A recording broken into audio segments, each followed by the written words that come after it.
ಸತ್ತ ಮೀನುಗಳಿಂದ ಹಿರೇಕೆರೆಯ ನೀರು ಕಲುಷಿತ.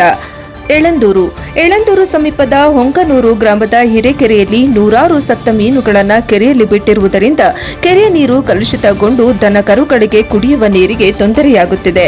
ಚಾಮರಾಜನಗರ ತಾಲೂಕಿನ ಹೊಂಕನೂರು ಗ್ರಾಮದ ಹಿರೇಕೆರೆಯಲ್ಲಿ ನೂರಾರು ಸತ್ತ ಮೀನುಗಳನ್ನು ಕೆರೆ ಸುತ್ತಲಿನ ನೀರಿನಲ್ಲೇ ಬಿಟ್ಟು ಹೋಗಿರುವ ಘಟನೆ ನಡೆದಿದ್ದು, ಕೆರೆಯ ನೀರು ಕಲುಷಿತಗೊಂಡು ದನ ಕರುಗಳಿಗೆ ಕುಡಿಯುವ ನೀರಿನ ತೀವ್ರ ದುರ್ವಾಸನೆ ಬೀರುತ್ತಿದ್ದು, ಇದರಿಂದ ಕೆರೆಯ ನೀರು ಕಲುಷಿತಗೊಳ್ಳುವ ಸಾಧ್ಯತೆ ಇದೆ. ಗ್ರಾಮದ ಬಿಆರ್ಟಿ ಅರಣ್ಯ ಪ್ರದೇಶದ ಅಂಚಿನಲ್ಲಿರುವ ಹಿರೇಕೆರೆ ಸುತ್ತಲೂ ದುರ್ವಾಸನೆ ಹರಡಿದ್ದು, ಸುತ್ತಮುತ್ತಲಿನ ವಾಸಿಗಳು ಹಾಗೂ ರೈತರು ಮೂಗು ಮುಚ್ಚಿಕೊಂಡು ವ್ಯವಸಾಯ ಮಾಡಬೇಕಾದ ಸ್ಥಿತಿ ನಿರ್ಮಾಣವಾಗಿದೆ.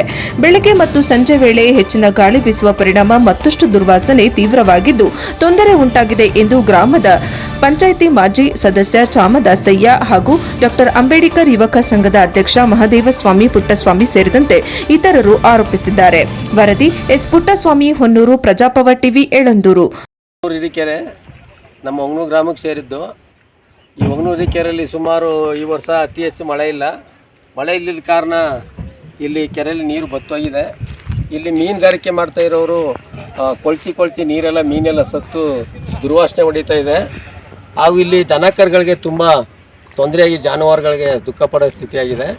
ಆದ್ದರಿಂದ ಕೂಡಲೇ ಇದಕ್ಕೆ ಸಂಬಂಧಪಟ್ಟ ಅಧಿಕಾರಿಗಳು ಹಿರೇಕೆರೆಯನ್ನು ಪರಿಶೀಲಿಸಿ ಮೀನು ಹಿಡಿತೋದನ್ನ ಸ್ಥಗಿತ ಮಾಡಬೇಕು ಮತ್ತು ಜಾನುವಾರುಗಳಿಗೆ ತೊಂದರೆ ಆಗದ ರೀತಿ ನೋಡ್ಕೋಬೇಕು ಅಂತ ತಮ್ಮಲ್ಲಿ ಆಗ್ರಹಿಸ್ತಾ ಇದ್ದೀನಿ ಸರ್.